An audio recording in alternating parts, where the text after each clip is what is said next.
Ballari ದಳ್ಳೂರಿ bullet Dangal ಗಣಿನಾಡಲ್ಲಿ Reddy brothers ಒಗ್ಗಟ್ಟು ಬ್ಯಾನರ್ಗೆ ಸಿಬಿಐಗೆ ಒತ್ತಡ. ಇದು ಫೈಟಿಂಗ್ ಫೈಟ್ ಸುದ್ದಿ.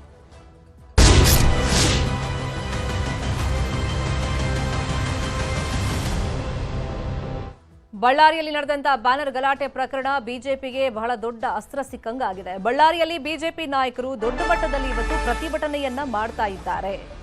ಮೃತ ರಾಜಶೇಖರ್ ಕುಟುಂಬಕ್ಕೆ ಬಿಜೆಪಿ ನಾಯಕರು ಸಾಂತ್ವನವನ್ನ ಹೇಳಿದ್ದಾರೆ, ಧನ ಸಹಾಯವನ್ನು ಮಾಡಿದ್ದಾರೆ. ಬಳ್ಳಾರಿಯಲ್ಲಿ ಇದೇ ಬ್ಯಾನರ್ ವಿಷಯವಾಗಿ ಬಿಜೆಪಿ ದೊಡ್ಡ ಮಟ್ಟದಲ್ಲಿ ಪ್ರತಿಭಟನೆಯನ್ನ ಮಾಡ್ತಾ ಇದೆ. ಎಪಿಎಂಸಿ ಮೈದಾನದಲ್ಲಿ ಬೃಹತ್ ಪ್ರತಿಭಟನೆ ನಡೀತಾ ಇದೆ.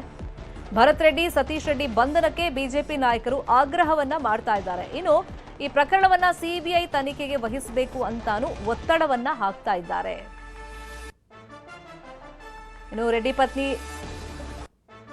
ಅರುಣಾ ಅವರು ಮೃತ ಕುಟುಂಬದ ಸದಸ್ಯರಿಗೆ ಅಂದ್ರೆ ರಾಜಶೇಖರ್ ಕುಟುಂಬದ ಸದಸ್ಯರಿಗೆ 10 ಲಕ್ಷದ ಚೆಕ್ ಅನ್ನ ಈ ಸಂದರ್ಭದಲ್ಲಿ ವಿತರಣೆ ಮಾಡಿದ್ದಾರೆ. ಇನ್ನೊಂದು ಕಡೆ ಬೃಹತ್ ಪ್ರತಿಭಟನೆ ನಡೀತಾ ಇದೆ. ಇನ್ನು ಕಾರ್ಯಕ್ರಮದಲ್ಲಿ ವಿಜಯೇಂದ್ರ ಅವರು, ಬಸವರಾಜ ಬೊಮ್ಮಾಯಿ, ಆರ್ ಅಶೋಕ್, ಜನಾರ್ದನ್ ರೆಡ್ಡಿ, ಸೋಮಶೇಖರ್ ರೆಡ್ಡಿ, ಚಲವಾದಿ ನಾರಾಯಣ ಸ್ವಾಮಿ ಸೇರಿದಂತೆ ಪ್ರಮುಖರು ಪಾಲ್ಗೊಂಡಿದ್ದಾರೆ.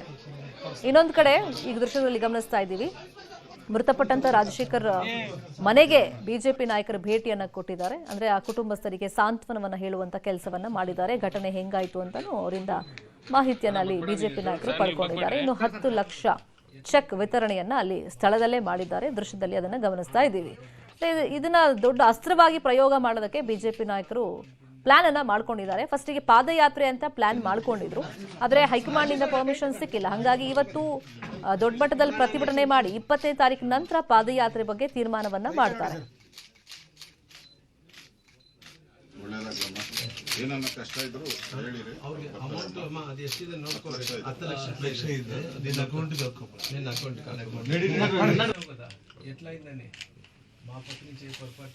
ಇನ್ನು ಬಳ್ಳಾರಿಯ ಎಪಿಎಂಸಿ ಆವರಣದಲ್ಲಿ ಮೈದಾನದಲ್ಲಿ ಬೃಹತ್ ಪ್ರತಿಭಟನೆ ನಡೀತಾ ಇದೆ.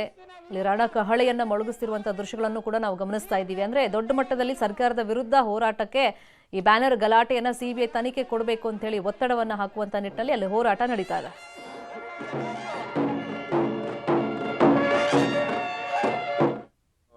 ಬಡ ಕುಟುಂಬದವ್ರನ್ನ ಭೇಟಿ ಮಾಡಿದ್ದೇವೆ, ಅವ್ರ ತಾಯಿಯನ್ನ ಭೇಟಿ ಮಾಡಿದ್ದೇವೆ. ಅವರು ಒಂದು 10 ಲಕ್ಷ ರೂಪಾಯಿ ಪರಿಹಾರವನ್ನು ಕೂಡ ಕೊಡುವಂತ ಒಂದು ಕೆಲಸವನ್ನು ಮಾಡಿದ್ದೇವೆ. ಆದರೆ ಯಾವುದೇ ಪರಿಹಾರ ಅದನ್ನ ನ್ಯಾಯ ಕೊಡೋದಕ್ಕೆ ಸಾಧ್ಯ ಇಲ್ಲ. ಆದರೆ ನಾವಿವತ್ತು ಮತ್ತೊಮ್ಮೆ ಆಗ್ರಹಪಡಿಸುವಂಥದ್ದು, ಮಾನ್ಯ ಮುಖ್ಯಮಂತ್ರಿಗಳು ಈ ಪ್ರಕರಣವನ್ನು ಗಂಭೀರವಾಗಿ ತೆಗೆದುಕೊಂಡು ಚೆಲ್ಲಾಟ ಆಡದೇನೆ ಇದು ಸಮಗ್ರವಾಗಿರ್ತಕ್ಕಂಥ ತನಿಖೆ ಆಗಬೇಕು, ಆ ಬಡ ಕುಟುಂಬಕ್ಕೆ ನ್ಯಾಯ ಸಿಗಬೇಕು ಅಂತ ಹೇಳಿದ್ರೆ ಸಿಬಿಐ ತನಿಖೆನೇ ಆಗಬೇಕು. ಆ ನಿಟ್ಟಿನಲ್ಲಿ ಇವತ್ತು ಆಗ್ರಹವನ್ನು ಪಡಿಸ್ತಾ ಇದ್ದೀವಿ.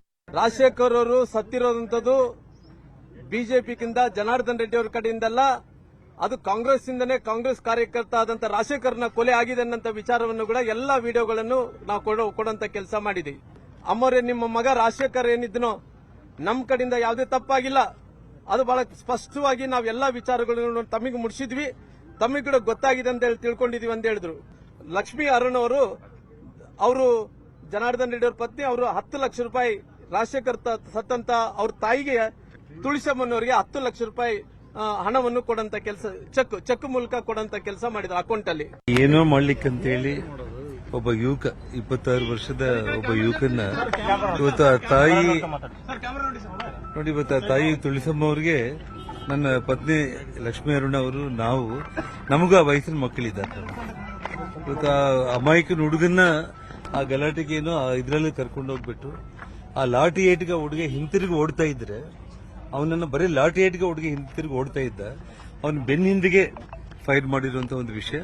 ಆ ತಾಯಿ ಒಂದೇ ಒಂದು ಮಾತನ್ನು ಹೇಳ್ತಾ ಇರುವಂತದ್ದು, ಆ ನ್ಯಾಯ ಸಿಗಬೇಕು ತನ್ನ ಮಗನ ಸಾವಿಗೆ. ಆ ದೇವರು ಯಾರು ತಪ್ಪು ಮಾಡಿದ್ದಾರೆ ಅವರಿಗೆ ದೊಡ್ಡ ಮಟ್ಟದಲ್ಲಿ ಶಿಕ್ಷೆ ಆಗಬೇಕು ಅಂತೇಳಿ ಆ ತಾಯಿ ಬಯಸಿರುವಂತದ್ದು. ಅವ್ರಿಗೂ ನಾವು ಮಾರಲ್ ಆಗಿ, ಯಾಕಂದ್ರೆ ವಿಷಯ ಸತ್ಯಾಂಶಗಳು ಅವ್ರಿಗೆ ಗೊತ್ತಾದ ಮೇಲೆ ಅವ್ರ ಮನೆಗೆ ಹೋಗೋದು ನಾವು ಸೂಕ್ತ ಅಂತೇಳಿ ಇವತ್ತು ನಾವು ಬಂದು ಆ ತಾಯಿ ಜೊತೆ ನಾವು ಇದ್ದೀವಿ ಅಂತೇಳಿ ನಾವು ಅವರಿಗೆ ನಮ್ಮ ಕೈಲಾಗಿರುವಂತ ನನ್ನ ಶ್ರೀಮತಿ ಲಕ್ಷ್ಮೀ ಅರುಣ್ ಅವರ ವೈಯಕ್ತಿಕ ಅವರ ಅಕೌಂಟಿಂದ 10 ಲಕ್ಷ ರೂಪಾಯಿ ಚೆಕ್ ಅನ್ನು ನಾವು ಕೊಟ್ಟಿದ್ದೀವಿ. ಏನೇ ಕಷ್ಟ ಇರಲಿ ಅವ್ರ ಜೊತೆ ನಾವು ಇದ್ದೀವಿ ಅನ್ನುವಂತ ಭರವಸೆಯನ್ನು ನಾವು ಕೊಟ್ಟಿದ್ದೀವಿ.